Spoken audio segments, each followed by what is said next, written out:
Pagbasa mula sa mga gawa ng mga apostol. Pagkatapos, si Felipe ay inutusan naman ng isang anghel ng Panginoon. Pumunta kaagad sa gawing timog sa daang mula sa Jerusalem papuntang Gaza. Hindi na yon dinadaanan ngayon. Pumunta nga doon si Felipe at dumating naman ang isang pinunong taga-Ethiopia na ingat yaman ng Candace o reyna ng Ethiopia. Galing ito sa Jerusalem at sumamba sa Diyos. Pauwi na ito noon, nakasakay sa kanyang karwahe at nagbabasa ng aklat ni Propeta Isaías. Sabayan mo ang sasakyan yon. Utos ng Espiritu kay Felipe. Kaya patakbong lumapit si Felipe at narinig niyang binabasa ng pinuno ang aklat ni Propeta Isaías. Tinanong ni Felipe ang pinuno, "Nauunawaan ba ninyo ang inyong binabasa?" Sagot naman ito, "Paano ko mauunawaan ito kung walang magpapaliwanag sa akin?" At si Felipe ay inanyayahan niyang sumakay sa karwahe at umupo sa kanyang tabi. Ito ang bahagi ng kasulatang binabasa niya. Siya ay tulad ng isang tupang nakatakdang patayin, tulad ng isang korderong hindi tumututol kahit nagupitan at hindi umiimik kahit kaunti man.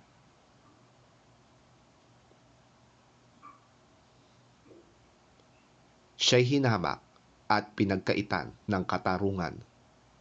Walang sino mang makapagsasalaysay tungkol sa kanyang angkan, sapagkat kinitil nila ang kanyang buhay. Nagtanong kay Felipe ang pinuno, "Sabihin mo nga sa akin, sino ba ang tinutukoy dito ng propeta? Sarili ba niya o iba?" Simula sa kasulatang ito ay isinalaysay sa kanya ni Felipe ang magandang balita tungkol kay Jesus. Nagpatuloy sila sa paglalakbay at dumating sa isang lugar na may tubig.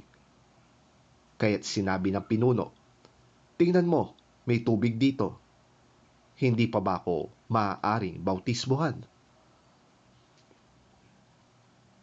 Pinatigil ng pinuno ang karwahe. Lumusong silang dalawa sa tubig at binautismuhan siya ni Felipe. Pagkaahon nila sa tubig, si Felipe ay kinuha ng Espiritu ng Panginoon at hindi na siya nakita pa ng pinuno. Ang pinuno ay tuwang-tuwang nagpatuloy sa paglalakbay. Namalayan na lamang ni Felipe na siya'y nasa Azoto. Mula roon, ipinangaral niya ang magandang balita tungkol kay Jesus sa lahat ng bayang dinaraanan niya hanggang sa marating niya ang Cesarea.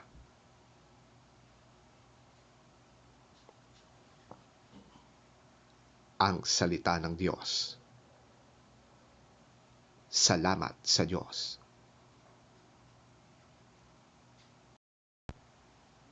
Ang mabuting balita ng Panginoon ayon kay San Juan. Papuri sa iyo, Panginoon. Walang makakalapit sa akin, malibang akayin siya sa akin ng Ama na nagsugo sa akin. At ang lalapit sa akin ay muli kong bubuhayin sa huling araw. Nasusulat sa aklat ng mga propeta, at silang lahat ay tuturuan ng Diyos.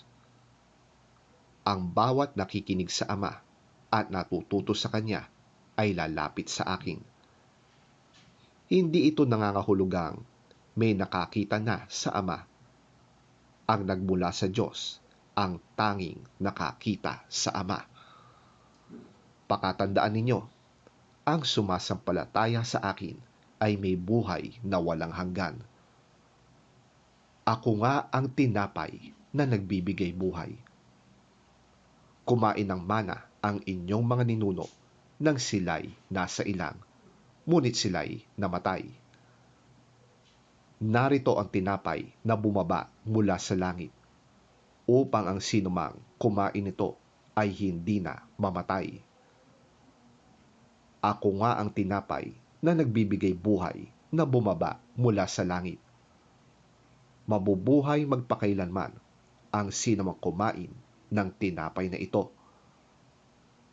At ang tinapay ay ang aking katawan na ibibigay ko upang mabuhay ang sangkatauhan.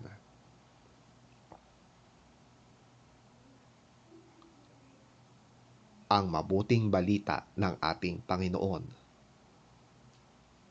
Pinupuri ka namin, Panginoong Hesukristo.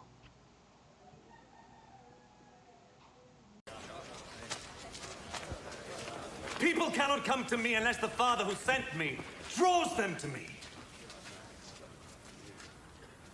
And I will raise them to life on the last day.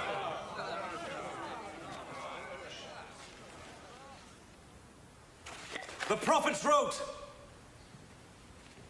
everyone will be taught by God. Anyone who hears the Father and learns from him comes to me. This does not mean that anyone has seen the Father. He who is from God is the only one who has seen the Father. I am telling you the truth. He who believes has eternal life. I am the bread of life. Your ancestors ate manna in the desert, but they died. But the bread that comes down from heaven is of such a kind that whoever eats it will not die. I am the living bread that came down from heaven. If you eat this bread, you will live forever. The bread that I will give you is my flesh, which I give so that the world may live.